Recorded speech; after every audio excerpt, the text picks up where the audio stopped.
Coalition partners turned against the Speaker last week in Johannesburg, with some gunning for the DA mayor.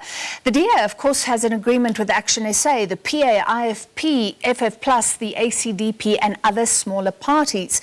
Now, initially, the EFF voted against the ANC alongside the DA in Gauteng.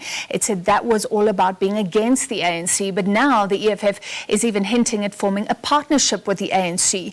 Well, coalition governments came to the fore in 2016, but many proved unstable.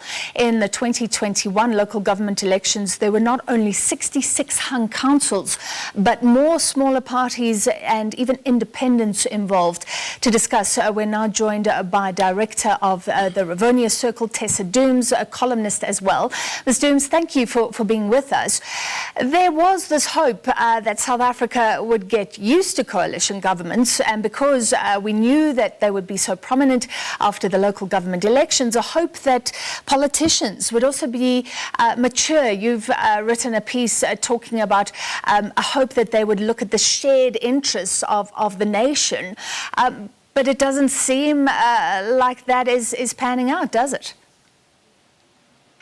No, unfortunately, we are at a place, particularly with the big coalitions in the big metros, where we are seeing that the culture of horse trading and the culture of parties that are, even individuals who are putting their own positions and their own sense of what it is that they want ahead of having a very clear strategy for a coalition working.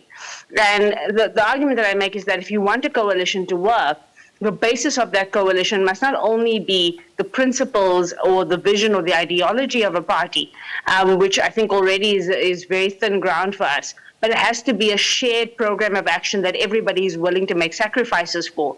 And I think what we're seeing is either parties and individuals who are seeking their own interests or are using the coalitions as ways to fight internal party battles or not find resonance because they have internal frictions within their own spaces that they cannot seem to work out.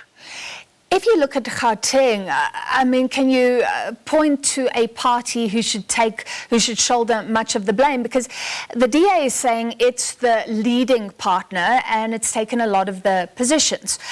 Maybe that's fair enough. The smaller parties don't have huge representation, so why should they have such a huge voice?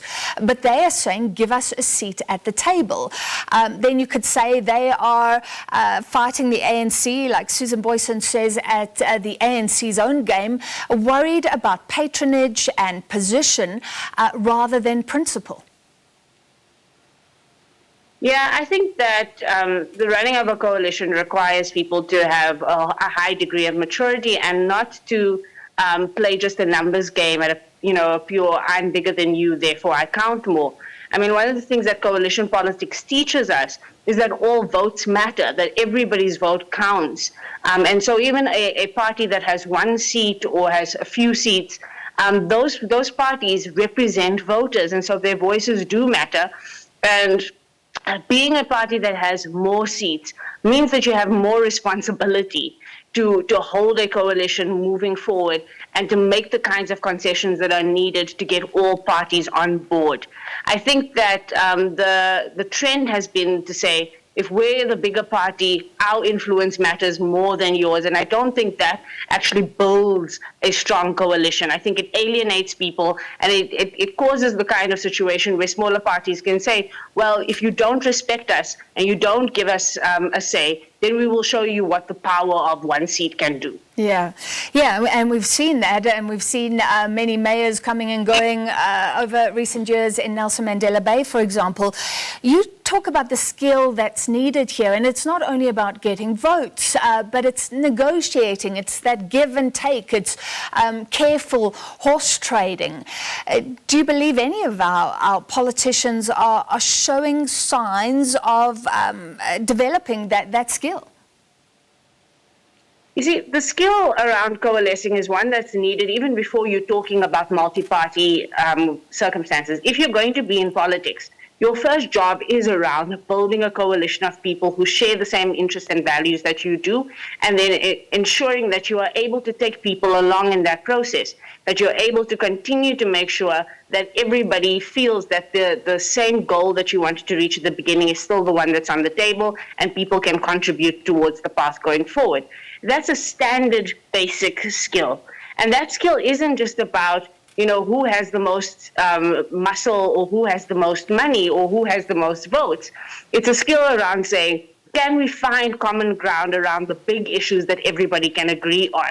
The things that people are all willing to sacrifice their time, their talents, and their positions for. And I don't think we see the agendas behind the coalitions. So if you think about how coalitions work in other countries, there are two kinds of models that we've seen. One in other African countries like Kenya, countries like Nigeria, where before a election even happens, parties come together and they make agreements and they form agreements around what are the issues that they're going to take forward, and then how are they going to structure power. Here we see in the run-up to an election, all of the parties that are now trying to coalesce, not only down-talking each other, but also down-talking the idea of a coalition and saying, don't vote for smaller parties, it's a waste of time. And then now you have to work with those same parties, and it doesn't foster a real good set of circumstances to do that. But the other model where you see in Nordic countries and countries like Germany that have never really had one-party governments, where you really see time being taken, up to months being taken to agree on a program of action. And one of those things that will help us in the same way it helps in other countries is if the voters take some responsibility in setting the coalition agenda, in giving parties a sense that these are the issues you have to agree on in order to even get our votes. These are the ways you need to build coalitions. These are the kinds of partners we think make for good partners in coalitions. We need to make this an electoral issue where the voters also are part of setting the agenda and are consulted in earnest around the ways in which coalitions are formed, change, and evolve over time. Yeah, I think we saw one party trying to appeal to its members, but that hasn't been dominant. So you're saying the parties really should show respect to voters by making it clear before elections who they will work with, because we've seen parties flip-flopping after the votes. I mean, the EFF, for example, saying that it would vote against the ANC in all circumstances.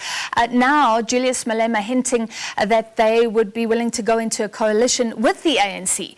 The DA also has often hinted about that after the main election. So you're saying they should be clear and tell us what they're planning? Yeah, and for me, the bigger issue is not who you're willing to work with or not willing to work with, but what are the issues that matter to you? What are the issues that you're willing to even work with somebody that is not your favorite candidate or your favorite party to work with? I mean, in the same way that the EFF can be accused of flip-flopping on their position on the ANC, the DA and ActionSA taking such unequivocal views that they could never work with the EFF leaves no room for what if the EFF aligns with the agenda that serves the residents and the voters. That's the kind of maturity that's needed, one that says there are not absolutes here. There are principles, there are issues, and there's consultation with our constituencies, with the people who we serve, and with the voters. And it doesn't have to be rigid, but it does have to be a democratic process, an inclusive process, and one that serves the interests and the issues that voters care about. All right, thank you for your time and your opinion. Tessa Dooms, Director for Rivonia Circle.